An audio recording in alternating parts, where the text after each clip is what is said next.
Hi, second graders. It's day 2 of your writing assignment, in that you're writing a short story for your teacher about a pet that you lost and then you found. So you're probably in the middle of this process, and just keep up the momentum, because I know sometimes writing is hard, but remember what great writers you are, and just take your time, because if you rush, then you're going to miss something and you're not going to write as good a story as I know you're capable of doing. So make sure you add in all those wonderful details. Look at our editing chart so that you can go ahead and go back and revise and edit your work after you're finished. If you wrote yesterday and you really don't have much writing today, well, I also am including a little short story for you guys to listen to if you have extra time. So keep up the great work. Remember to add all those awesome details about your story, and just stay strong and keep your writing caps on. Talk to you soon. Break from your writing, go ahead and listen to my story. If you just need to focus on writing today, then no worries, and you can listen to my story another day. This story is How I Met My Monster. So who doesn't want to know how Ethan actually met his monster? Let's find out. How I Met My Monster by Amanda Knoll. One night, I reached under my bed for a truck. I found this note instead. Monsters, meet here for final test Z. Hey, my parents were obviously trying to trick me into staying in bed. I didn't believe in monsters. So I crumbled up the paper, grabbed my truck, and zipped over to the garage. I heard some creaking and rumbling, but I wasn't scared. Our house always made noises at night. But then a voice under my bed scolded. Stop the stomach rumbling. The children will hear you. Voices? Stomach rumbling? If this was part of my parents' trick, it was pretty cool. I peered into the inky blackness.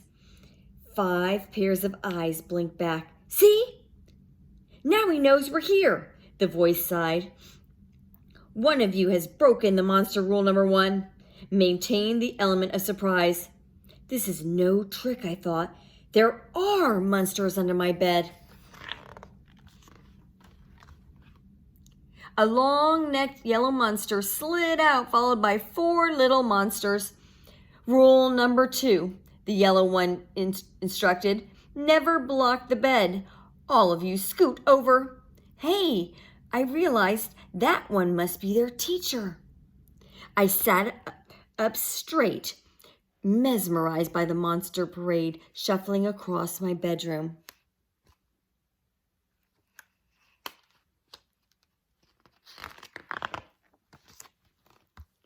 That's better, the teacher monster said. Access to the bed is clear. Now who knows rule number 3? The purple monster teetered on his tiptoes and gurgled, Get the child into bed. That's correct. And how would you do that? Well, Mr. Z, I would roar my scariest roar. All right, give it a go. Genghis took a deep breath, opened his mouth, and let out a teeny blurp. Stomach rumbling would have a better chance of getting into bed than that funny little noise, I laughed. The child is right, said Mr. Z, shaking his head. That was not sufficiently scary. Genghis, I'm sorry. You're not the best monster for this child. Before I could investigate where Genghis had gone, Mr. Z asked, Now, who wants to try to get the child into bed? The orange monster looked at the ceiling, and the red monster looked at the floor. Only the green one looked at me. First, he stared at my toes and started drooling. Then he took a step toward me, and I heard that rumbling noise again. I sprang into my bed so he couldn't get my feet. Mr. Z blinked. Very unconventional, Gabe. Your stomach gurgles seem to be what this child needs. What I needed was to make sure this little Gabe monster didn't eat my toes.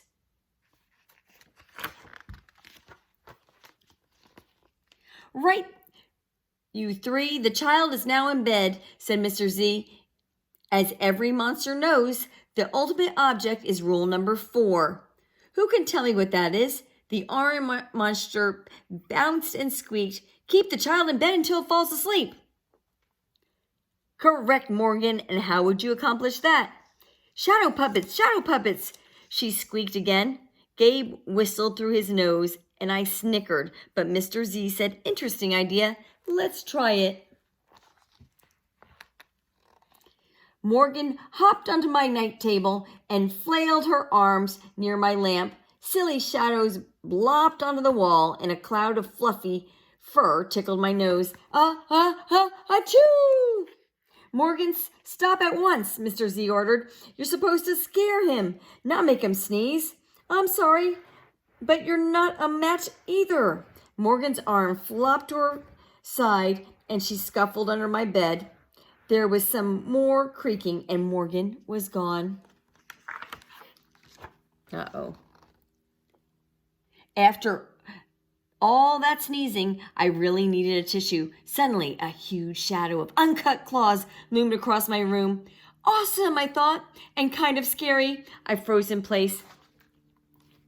Powerful performance, Gabe, said Mr. Z. But do either of you see a problem? Oh, I know, chirped the red monster. The child is out of bed again. Correct, Abigail. Mr. Z continued, and one of you must get him back. Let's revisit rule number 1. Maintain the element of surprise. All at once, poof, the monsters vanished. Then I heard more rumbling. Were they hiding in my closet, making noises to scare me? No, it was my stomach grumbling. All this excitement was making me hungry. I tiptoed past the closet. So far, so good, no monsters. Then I stepped over the squeaky stair and I sneaked down the hall to the kitchen. As I reached into the pantry, I heard some chattering behind me.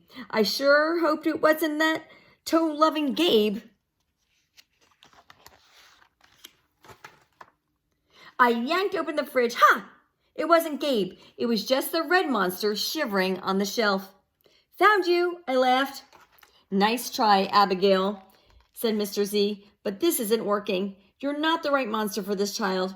But Mr. Z, she whined, it's not my fault he's not scared of me. I'm sorry, Abigail, let's go. Abigail clumped behind Mr. Z. When I heard the creaking, I knew she was gone. I grabbed some crackers, headed upstairs, wondering if Gabe was gone too. I munched all the way down the hall. When I opened the door a minute later, I then went into the bathroom to brush my teeth again. When I opened the door a minute later, Gabe was definitely not gone. He was right there, and he was huge.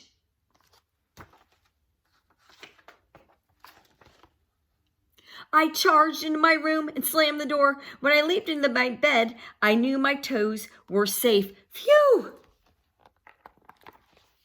I was surprised to hear breathing under my bed, ragged breathing and stomach rumbling. Hey, kid, Gabe growled. Good to see ya. I pulled my covers up tight. Now, if you don't mind, I'd like to start the evening with an ominous puddle of drool. I peeked over the edge of the bed. Green ooze spread soundlessly from underneath. Then the bed quivered as Gabe unfurled his spiked tail. Well, this looks quite promising, said Mr. Z. When I heard some more creaking, I knew Mr. Z was gone. I was all alone with Gabe. Gabe loomed over my bed and began sharpening his uncut claws on my bedpost. How'd you get so big, I guess? Rule number 5, my friend, he explained. People food makes monsters grow, so thanks for the crackers. Got any toes I can munch on? I scrunched in my feet so Gabe couldn't find them. This was way better than playing with my trucks. No toes tonight, but you can have this, I offered, tossing a stuffed monster off the bed. Gabe dove for it. His soft, comforting snorts filled the room, and he snuffled the toy. I shivered. Kid, I think this is the beginning of a beautiful friendship. No other monster can scare me like you, I giggled. Gabe was the monster for me. His snorts and oohs were perfect. I yawned and then shivered again. I was asleep in no time.